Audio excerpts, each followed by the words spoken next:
Fala pessoal, sejam bem-vindos, começando mais um vídeo com muitas informações importantes. Mas antes, eu peço para que você se inscreva no canal, deixe o seu like e compartilhe o vídeo com o máximo de pessoas. Giro na tela e notícias a seguir.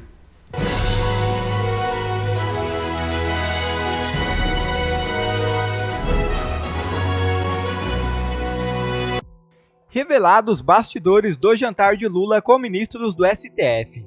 Recém-aprovado para ocupar uma cadeira na Suprema Corte, Dino também participou do jantar na casa do presidente do STF, ministro Luiz Roberto Barroso. O convite para o encontro com os ministros do Supremo partiu de Lula como gesto de aproximação aos integrantes da Corte. Dos 10 ministros, 2 não compareceram. Carmen Lúcia e André Mendonça justificaram a ausência por estarem fora de Brasília. Virou bagunça, é disso que se trata, vou repetir. Como é que pode o presidente da República se reunir com mais frequência com ministros do Supremo Tribunal Federal, e aí você tem a picanha, o churrasco no Alvorada, talvez na Granja do Torto, ou na casa do presidente da Suprema Corte? Como é que pode isso acontecer? Se reunir com mais frequência com magistrados de um poder que deveria ser independente, embora harmônico entre si, segundo o artigo 2º da Constituição, do que com a bancada do PT, o partido que ele fundou em 1980, do que com a bancada de um partido como o PCdoB, como o PSOL, como outros satélites do PDT, o PSB de Geraldo Alckmin, tanto faz, do que com a sua base aliada, como se diz no jargão do Congresso Nacional. Ele se reúne, ele se encontra mais com os ministros do Supremo. Por quê? Porque o país hoje é governado por um consórcio de poder, formado por ministros da Suprema Corte e pelo Palácio do Planalto, na figura, evidentemente, de Lula e a sua copilota, praticamente uma vice-presidente, a Janja, segundo o Le Monde. Geraldo Alckmin é figura decorativa nessa estrutura da República. E aí, no Supremo Tribunal Federal, temos a figura de Gilmar Mendes, o decano, praticamente quem dá as cartas ali na corte, Luiz Roberto Barroso, que é um anfitrião desse tipo de encontro e um anfitrião de qualquer tipo de decisão que o consórcio queira dentro daquele plenário do STF, sem a presença de advogados, no caso de determinados julgamentos, como o 8 de janeiro. Temos ainda outros ministros que, de forma desavergonhada, foram a esse jantar. Não pode, tá tudo errado, isso é uma grande mistura entre poderes. O resultado é ruim e o Congresso Nacional, infelizmente, embora uma ala tente protestar, tente reagir, nós vamos falar sobre isso ao longo do programa, infelizmente o Congresso Nacional se ajoelhou e agora ficou tarde. A Constituição recomenda, ou determina que o convívio entre os poderes seja harmonioso. Isso aqui passou dos limites, É mais que uma convivência harmoniosa. Isso aqui é um acasalamento incestuoso. Ou, para ser mais claro ainda, uma suruba institucional. Não é possível haver esse tipo de reunião sem que tratem de assuntos que podem virar, num país normal já teriam virado, casos de polícia. Casos de polícia. Vejam os presentes. Primeiro, reunião de confraternização. Por quê? O que eles estão festejando? A morte de um dos presos do 8 de janeiro? A entrada de um comunista no Supremo? E por que tanta cerimônia assim? Os que não foram justificaram a ausência, inclusive um dos mudinhos do Bolsonaro. Não pude, mas o que é? Era uma reunião para tratar dos destinos do país? Provavelmente. No pior sentido da palavra. Os 2 partidos que compõem a frente que governa o país, Executivo e Judiciário, têm tudo para festejar. Tem tudo, porque o Congresso, como já disseram os meus parceiros aqui, continua omisso, Ressalve-se a atuação exemplar de vários parlamentares corajosos e que pensam no país, mas quem permite isso, e tem os convidados de honra, O O Jorge Messias, ou Bessias, como disse a Dilma no telefonema famoso, que terminou com o tchau querida, ela e o Lula, ele está na fila para o Supremo Tribunal Federal. Ele está lá para ouvir conselhos dos já experientes na arte, se é que se pode chamar isso de arte, de burlar a Constituição. É isso, eu fico imaginando uma gravação dessas conversas. Se eles foram sinceros, daria cadeia para todo mundo. Cadeia para quem deveria governar o país e cadeia para quem deveria garantir a segurança jurídica do país.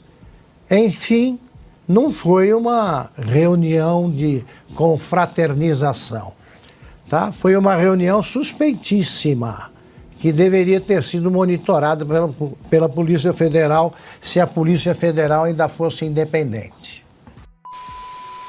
Lula diz que espera que Dino seja um comunista do bem no Supremo. Direita foi o primeiro comunista a assumir a Suprema Corte. E eu espero que seja um comunista do bem, que tenha amor, carinho e, sobretudo, que seja justo. Porque ali não pode prevalecer apenas a visão ideológica. Só tem uma coisa que você não pode trair: é o teu compromisso com o povo brasileiro e o compromisso com a verdade. Bom, nesse evento, Lula disse ainda que Flávio Dino segue no Ministério da Justiça até o dia 8 de janeiro. Silvio Navarro.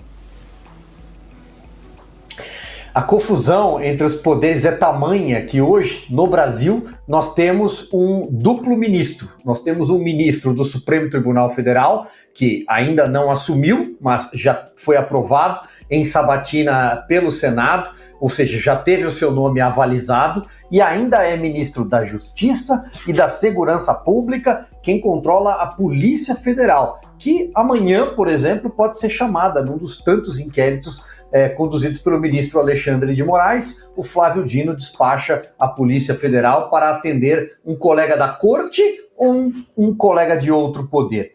Olha o tamanho da confusão que nós temos hoje no Brasil. Esse é o consórcio de poder Lula, Supremo Tribunal Federal. Claro, encabeçado por alguns nomes, nós já citamos aqui, isso está muito claro. Por quê? Porque está escancarado para o Brasil inteiro. Virou algo descarado. Esse consórcio de poder não é só o jantar na casa do ministro Luiz Roberto Barroso. É o deboche na fala. Eu coloquei lá um comunista.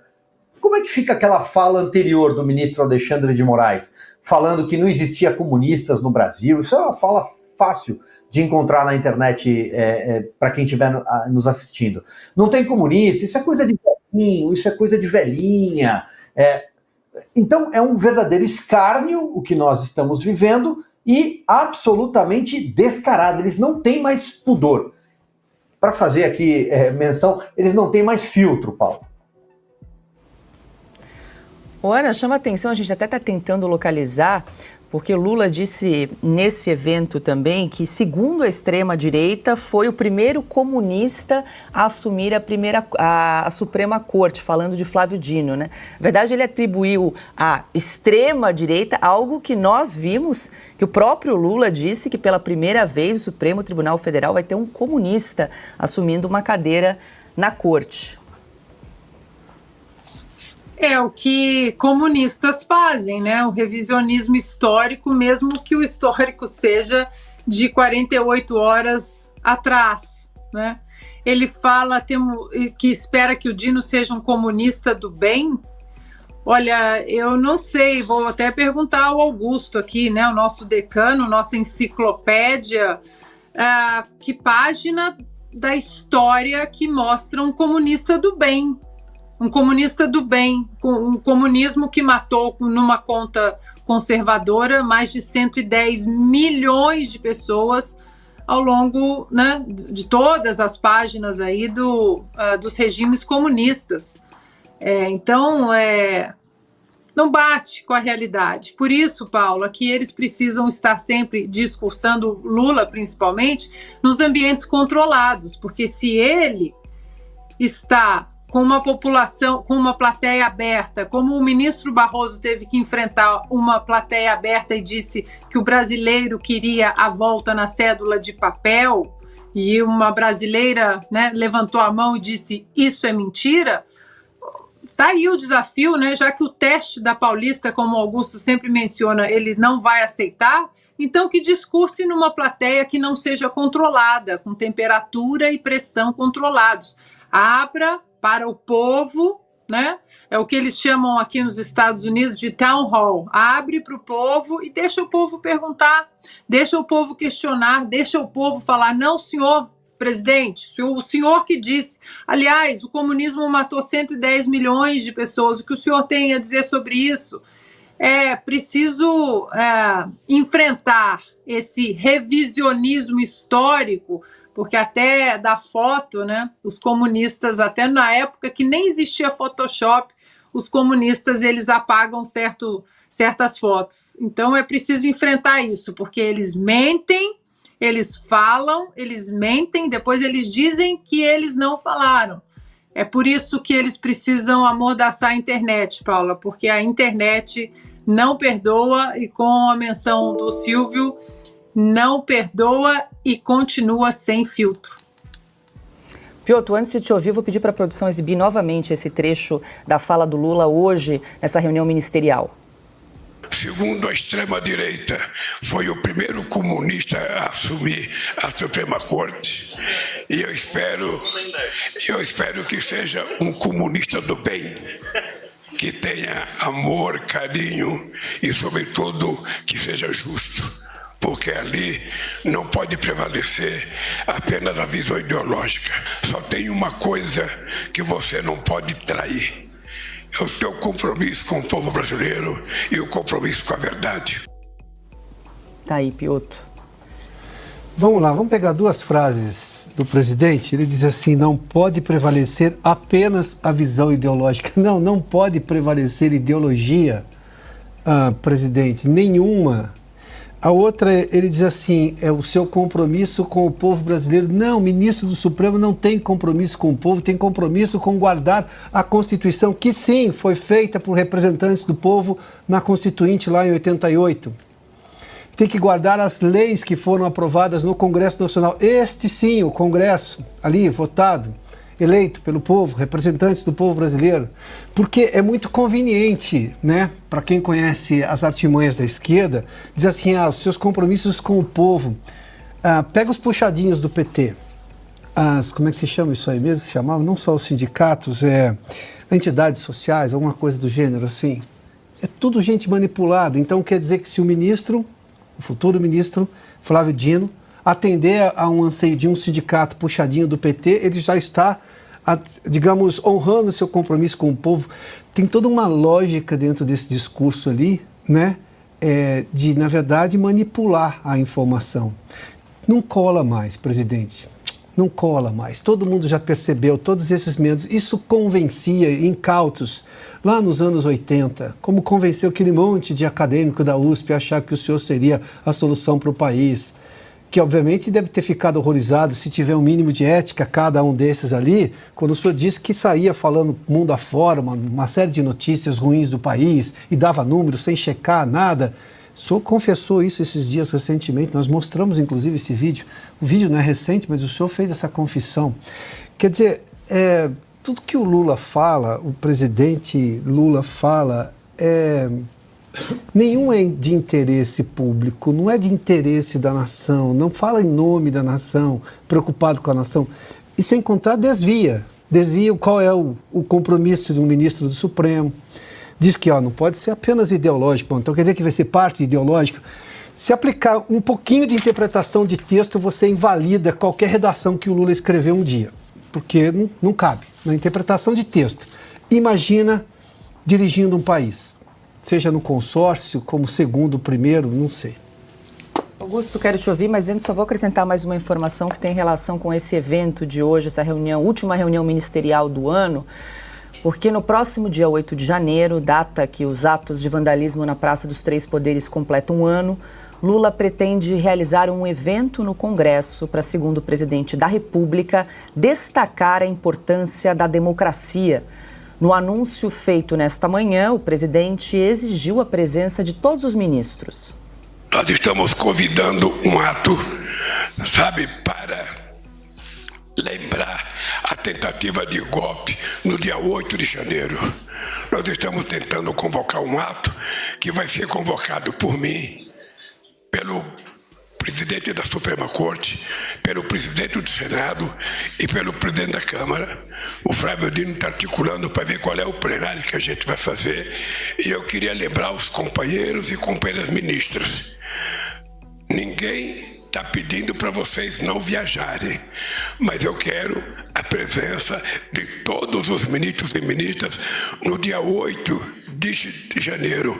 Aqui deve ser na Câmara ou no Senado, e depois vocês podem voltar a descansar.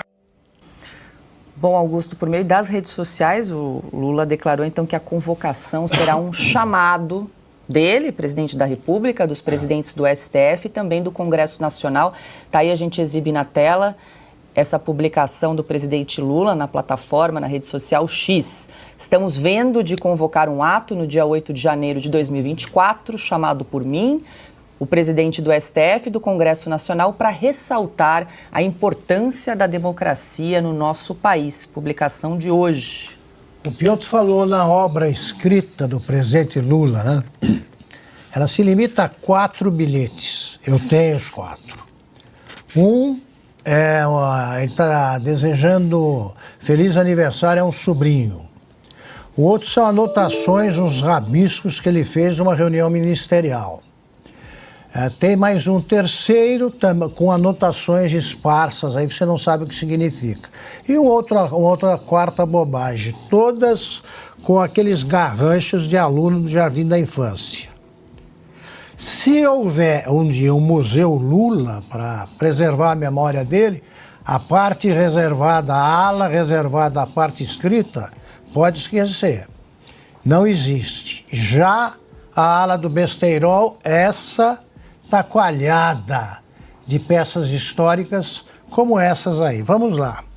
Ele está querendo comemorar o que a imprensa velha chamou de intentona bolsonarista. Intentona é a palavra usada para a intentona comunista, ocorrida em 1935. O Flávio Dino é um comunista que vem dessa linhagem que tentou esse golpe militar fracassado, né, liderado pelo Luiz Carlos Prestes. Então, ele está associando a intentona bolsonarista à intentona comunista. Não vale. Pelo menos o ex-ministro Flávio Dino está dispensado de comparecer. Ele não pode associar-se às duas coisas. Agora, vamos lá. Ele está sofrendo de um tipo de avaria na cabeça que é aquela que conhecemos, que faz com que você esqueça o que disse ontem, né? Você lembra direitinho o que você fez na infância, a juventude, mas não lembra que anteontem foi você que disse que o Flávio Dino era comunista. Pela primeira vez, nós conseguimos nomear um comunista para o Supremo. Foi ele que disse. Ou ele, então, representa a extrema-direita? Imagino que não. Agora, ele quer um tipo de comunista que não existe. Que não existe. Ele quer assim, ele espera que o comunista do bem tenha amor, carinho e que seja justo. Como na União Soviética. Sim. Como em Cuba, como na Venezuela, como no leste europeu durante décadas. É isso que ele quer. Né? Como foram carinhosos os comunistas que se meteram na intentona de 1935. Pois bem, porque ali não pode prevalecer apenas a visão ideológica. A visão ideológica entre comunistas prevalece sobre tudo. Tudo. Senão não é comunista. E, como disse o presidente, e não a extrema-direita, o Flávio Dino é comunista. E aqui, não pode trair o seu compromisso com o povo brasileiro e com a verdade. O comunista não tem compromisso nenhum com o povo, com a verdade ou com o seu país. Ele deve lealdade ao partido único, que é o Partido Comunista, a que pertence ainda, na prática, o ministro Flávio Dino. E outra notícia já na tela. Deputado Paulo Bilinski denuncia Washington Quaquá PGR por agressão em sessão da Câmara. O deputado federal Paulo Bilinski encaminhou à Procuradoria-Geral da República uma denúncia contra o colega de Câmara, Washington Quaquá do PT, por agressão ao deputado Messias Donato do Republicanos, ocorrida nesta quarta-feira 20. O ocorrido registrado em vídeo durante a cerimônia da promulgação da reforma tributária envolveu Quaquá abordando parlamentares da oposição que criticavam Lula com palavras de ordem. A denúncia aponta o crime de vias de fato, conforme o artigo 21 da Lei de Contravenções Penais, com penalidades que variam de prisão de até 3 meses a multa. Nas imagens, Quaquá aparece discutindo com os parlamentares e desferindo um tapa no rosto de Donato. As falas específicas do petista durante o conflito não são claras no vídeo. Rodrigo Valadares relatou em uma publicação no X, o antigo Twitter, que Quaquá teria ofendido Donato com termos homofóbicos. Donato, por sua vez, informou que registrará um boletim de ocorrência, enfatizando que a agressão não ficará impune. Bilinski, ao apresentar a denúncia, expressou indignação. Um absurdo que aconteceu hoje, um desrespeito ao Congresso e aos eleitores que nós representamos. Ele também anunciou que a oposição planeja uma denúncia adicional contra Quaquá no Conselho de Ética da Câmara. Em meio ao tumulto, o presidente da Câmara dos Deputados, Arthur Lira, pediu decoro e respeito às autoridades presentes, incluindo o presidente Lula, após vaias da oposição. Lira enfatizou a importância de manter a ordem e respeito durante as sessões, principalmente na presença de figuras como o presidente do STF, Luiz Roberto Barroso, e o vice-presidente Geraldo Alckmin. Quer ver mais vídeos como esse? Então inscreva-se agora mesmo no canal, deixe o seu like e compartilhe esse vídeo com o máximo de pessoas. Assim você vai estar me ajudando demais. Fico por aqui, um forte abraço e que Deus abençoe a todos. Brasil acima de tudo e Deus acima de todos.